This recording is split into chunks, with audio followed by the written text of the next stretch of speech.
Hi, I'm General Booty. I'm the quarterback at the University of Oklahoma, and you are now tuned into the greatest podcast on turf. Enjoy. What's going on, guys? Welcome back to this week's first Waiver Wire segment. This is week one of the Waiver Wire. This is arguably the most important week. These guys that we're going to say balled out in week one and we think could have a long-term season impact for your fantasy team. Don't get too excited. Don't jump the gun. Nope. Don't get rid of players that did bad, even though you drafted them high. But these are the guys that we like, that we are picking up week one. Yeah, don't forget to like the video, subscribe to the channel if you're new. Real quick, just a disclaimer. We're currently recording this Monday night at 8:40 p.m. as the Jets and the Bills are playing. So, if Damian Harris ends up taking all the carries, obviously go put in for Damian Harris. Just stuff like that, But don't forget to like the video, subscribe to the channel if you guys are new here. It means a lot to us. It's completely free. Helps us go a long way. And without further ado, here we go. Waivers. First guy I would like to mention, it's kind of tight. I'm going to go with Puka Nacua here on this one. He's only 7% rostered in fantasy leagues. He had 15 targets for 120 yards. Tutu Atwell also bought out, so you can put him in consideration. I grabbed him in Dynasty. This is one of the situations where you kind of want to be careful because I don't see Puka Nacua having 120 yards every single week. It's Puka Nacua at the end of the day. And Tutu Atwell also bought out. I don't see this happening. I don't see the Rams even being a good football team. I don't know how they beat Seattle. We'll talk about that game in our weekly recaps, so check that out. But I don't know how long this is going to last. But what I do know is Puka Nacua got 15 targets. And if he gets 15 targets every week, there is literally just no chance that he could be bad. Yeah. I knew that the Rams had to throw the ball to somebody. And it was either Puka Nacua or it was like Tyler Higbee. I don't know how much love Higbee got. Probably not a lot by just me guessing, just because Puka Nacua. About 7 fantasy points in PPR, 7.9. And honestly, for tight ends, it ain't horrible. Yeah. I think it seems like Puka might be the favorite in LA until Cooper Kupp comes back. So, by all means, if you're in a PPR league, I would definitely look into picking him up. I don't know if I'd start him next week, but I would definitely pick him up. Yeah, absolutely. And real quick, I'm just going to talk about 3 guys that are all on the same team. These are more for deeper leagues, and one of them's a handcuff, and the other 2 are deeper leagues. Chuba Hubbard, 15% rostered. He got 9 carries. Miles Sanders fumbled. Honestly, it looked on the field. I watched a little bit of everything. My mom bought Sunday Ticket, so that's pretty tight.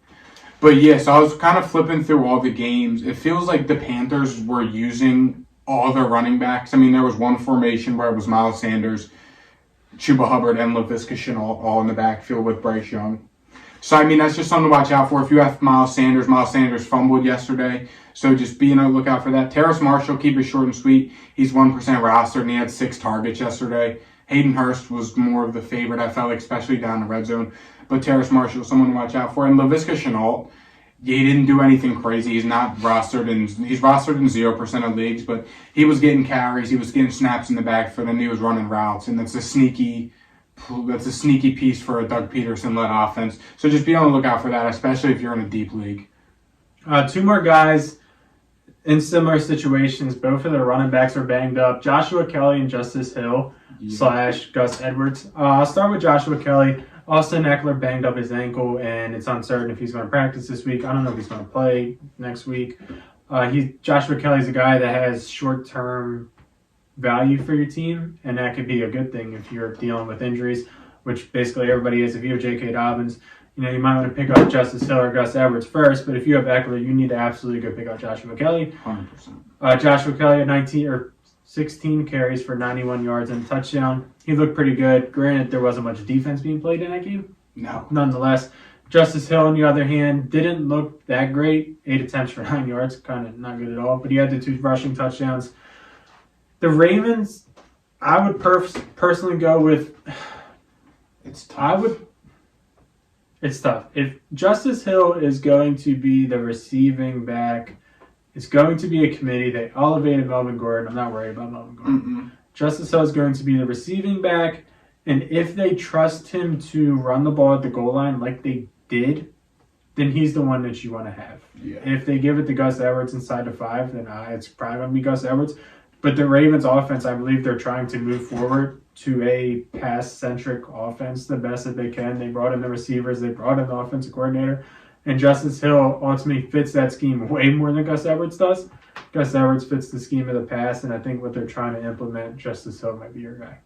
Yeah, and speaking of kind of another running back committee, it looked like it was crazy. Tyler Algier, the Atlanta Falcons, he's only 57% roster, but that's going to shoot way up last week. Scored 2 touchdowns. He was almost identical touches to Bijan. Bijan was involved a little more in the passing game, which helps, obviously. Tyler Algier outscored him, stole 2 red zone touchdowns from him. So if you have Bijan, or if you are a little thin on running back because you lost to J.K. Dobbins, or you have an Aaron Jones or Austin Eckler that's potentially banged up, Tyler Algier might be a solid start week in and week out, because for some reason, Drake London and Kyle Pitts only had 2 combined targets in the whole first half. So it looks like the Falcons are just going to run the hell out of the football. So if you don't have Bijan, or if you do have Bijan, grab his handcuff and Tyler Algier, or if you're thin at running back, grab Tyler Algier. It looks like it can be a solid week-to-week star unless he shows otherwise. I was going to say, if you have Bijan, absolutely pick him up. Yes, 100%. The next guy I want to mention, it's a guy that I was really high on, like, during the draft times. Roschon Johnson. I've kind of been backing him a lot, and I think this is a long-term type of play. But I watched the Bears game against the Packers, and it was horrible. Yeah, but I think Roschon Johnson looked like the best offensive player on the Bears, if I'm being completely honest. He didn't do too much. He only had 55 yards. But in the eye test, to me, it looked like Roschon Johnson was the best Bears offensive player on the field. And I think they need to get on the ball more and more. And you know, Khalil Herbert's also a baller. He's averaged like the most yards per carry, believe it or not, the past couple years somehow. But I think Roschon Johnson needs to get more involved. So if you have Khalil Herbert, I think Roschon Johnson's a guy that you might want to put a top priority on. Yeah, next up, Jacoby Myers. Jacoby Myers is rostered in 50% of leagues. Yes, he is in the concussion protocol right now. But he was the Raiders' main red zone target. It seemed like he caught 2 touchdowns in the red zone. He had 10 targets. And he was everything that Josh McDaniels brought him in to do. He produced a lot with, bless you. Thanks. He produced a lot with Devontae Adams and Josh Jacobs in the offense. Got a lot of red zone targets, a lot of red zone production. So, I mean, if you're a thin at receiver, or if you got guys banged up, or if you just want to use a top waiver priority pickup, it's Jacoby Myers. Again, I know he's in the concussion protocol, so that's why he's a little bit more down on the priority list. But in terms of long-term value, the Raiders really didn't look bad yesterday. I was very surprised. They looked okay. Jacoby Myers scored both of the team's touchdowns. The Broncos could also suck. We'll touch on that. Yeah.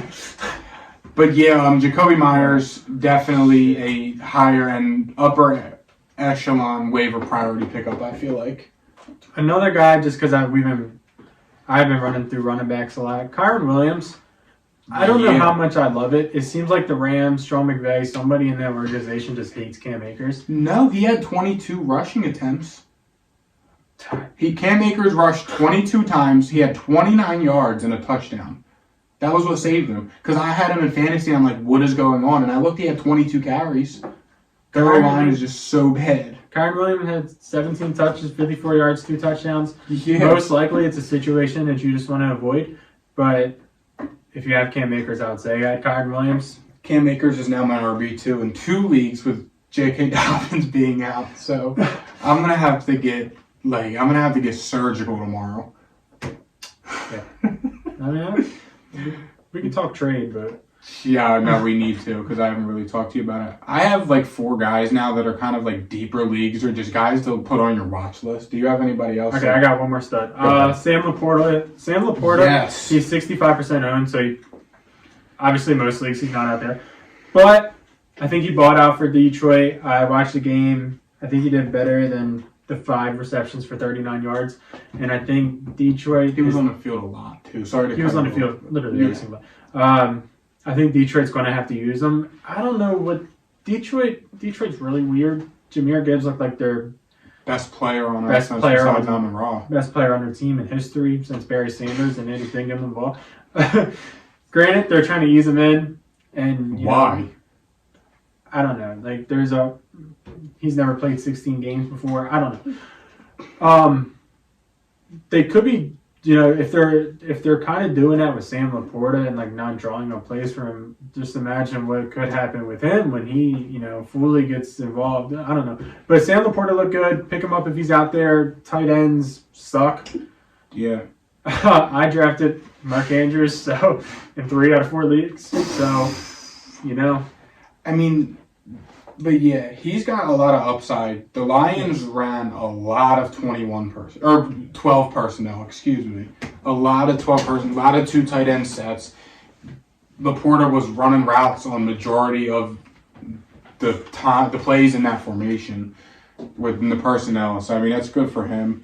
And then 4 guys deeper. I already touched on LaVisca Chenault. Kylan Granson, tight end for the Colts. He is 0% owned. He had 6 targets. He was kind of the second target in the passing game behind Michael Pittman Jr. for the Colts. So that's just something to look out for. Donald Parham and or Gerald Everett. Gerald Everett is owned in majority of leagues. But Everett Donald... kind of sucked. One more time? Everett kind of sucked. For me, at least. I don't know. Yeah, and Donald Parham is the red zone threat. He's tall as shit. Him and Gerald Everett both had 3 targets, but Donald Parham did get the red zone work and even caught a touchdown. And then a New Orleans Saint, Rashid Shaheed, he had 6 targets along with 2 carries. He had 89 yards in the offense where Michael Thomas did good and Chris Olave did good, and he has the kick and punt return flexibility. Yes, he did fumble on the opening kickoff, but he stayed in the game and he still balled out and made up for it and helped the team win. So those are guys in like deeper leagues, guys that definitely just put on your watch list and watch out for. So, yeah. Check out our recap video. No, it's not even a video, it's a podcast. Check out our recap podcast. Go listen to it, baby. Thank you guys for watching. Like, subscribe, and we'll see you guys on Thursday for our Stardom Sit 'em. See you. Peace.